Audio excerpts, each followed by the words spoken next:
Matt Rife, or better said, the handsome comedian, became even more famous after his cancellation. Before we get into that, let's first talk about how it all started. The early days. Matthew Stephen Rife was born on September 10, 1995, in Columbus, Ohio. Matt discovered his passion for making people laugh at an early age. He showed his skills in local comedy clubs across Columbus, Ohio. I was at the bus stop waiting for my ride, and one ran up on me and goes, "Excuse me, man, I didn't mean to scare you." I was like, "You just did. That's like the scare you run up. Like, don't do that, you know?"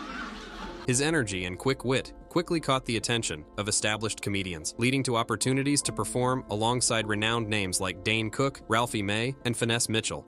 In 2013, at the age of 17, Rife's big break arrived when he was cast as the youngest member in the history of MTV's improv comedy show Wild 'N Out. The show provided Rife with a platform to showcase his comedic prowess and his ability to deliver hilarious one-liners and navigate improv challenges. I was gonna try to holler at you, but I don't know if you have a problem with dating black dudes, so I want you to see what I look like on the inside. Can we go out now? Okay, that's it. In an episode of Wild 'N Out, Matt Rife made a joke about Zendaya that many people found to be offensive. In the joke, Matt touched Zendaya's face without her consent. Zendaya was clearly uncomfortable with the joke. Spit that water out so I can get your number, please. I didn't touch her. She can handle herself. Keep your hands off her, Matt. Don't be touching her. Some people were mad about this situation. You don't walk up to someone and grab their face like that. I thought she handled herself really well. She was much nicer than I would have been, and other fans were glad that the boys interrupted Matt's performance. I love how the second he touched her, all of the guys on her team and some on the other ready to jump him. They all looked so pissed off and protective. I love seeing that, but others were also saying that it would have been more awkward if the boys didn't interrupt. People fail to realize how professional these guys are. People saying they went in on Matt, they protecting Zendaya, but it's more like they knew that the joke flopped and knew it was awkward, so they jumped in and actually saved Matt from literally being hated by everyone for the awkwardness and how everyone loves Zendaya. Big props to Carlos and the rest. Whilst everyone is arguing, Zendaya herself never came back to this moment and simply moved on with her life. Beginning of the stand-up comedian. In 2021, Matt released his first own comedy special named Only Fans, which was definitely a big achievement for him. This is also the time period where he started to post short content about his stand-up shows on his TikTok. That's why I like the masks. Love it. You don't know who's ugly with a mask on, do you? It's kind of a fun game to play, isn't it? But to his surprise, a video he thought was stupid and didn't even want to upload just blew up and gained over 39 million views in a short period of time. I was like, this isn't even funny. Which clip is it? We'll cut to it right now. It's, it was The Lazy Hero. How recently did you guys break up? May? He did. Did he not have a job the entire time you guys were together? He did. He did? He worked in the ER also? You broke up with a hero?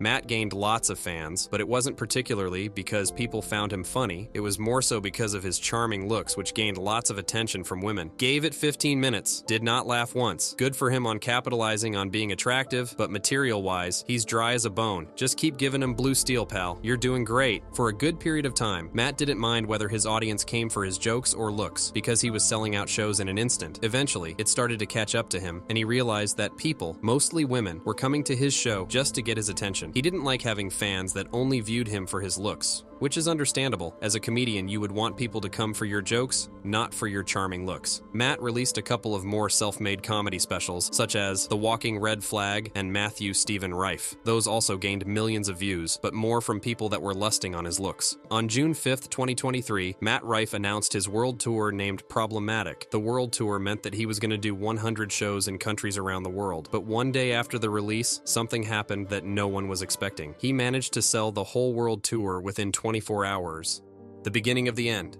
Matt formed a deal with Netflix to bring out a new comedy special named Natural Selection, but this time on Netflix only. Since Matt was popping off online, this was a no-brainer for Netflix, and they accepted the deal. Matt shared this everywhere on his social media platforms, but things didn't go as they should have gone. Within the 3 minutes of the episode, Matt made a joke that would upset many of his fans and others. I've only been to Baltimore one time. I ate lunch there, and the hostess who, seats you at the restaurant had a black eye.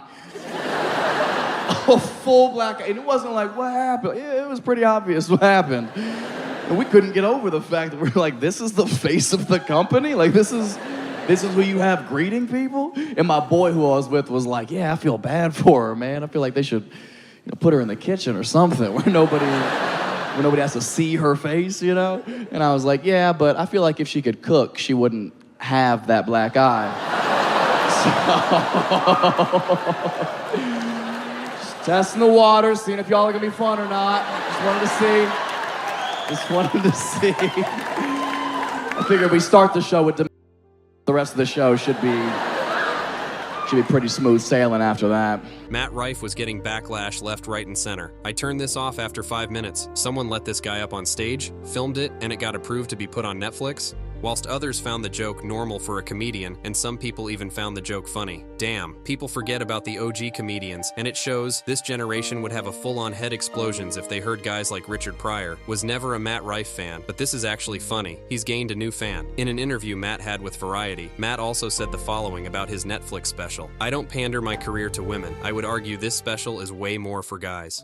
The comeback of the year. People really wanted Matt Rife to apologize for his actions, in which Matt Rife decided to double down on his joke, which might have just saved his downfall. He posted a story on his Instagram saying, "If you've ever been offended by a joke I've told, here's a link to my official apology. When pressed, this link brings you to a special Needs Helmet website." Some people hated this joke, but it seemed that Matt gained lots of new fans with this joke on his Instagram story. So why do you think you were inclined when this Tempest in a Teapot emerged to make arguably even a worse joke? Because I think, which I'm very pleased about, by the way. I thought that was actually a masterstroke because you topped what you were being accused of by picking on an even lower status group, which I thought was I disagree. Okay, go ahead. I disagree. When people think that joke was intended to make fun of special needs people, that's No, I'm not. I'm definitely not making that assumption. Okay, but that was the risk of the misinterpretation. Of course. No, and that I is thought inevitably what happened. Yeah, and I go, no. But it was a risk. It was a daring and risky move, and I also thought it was hilarious. But the thing is, that is often not what happens. I mean, I've seen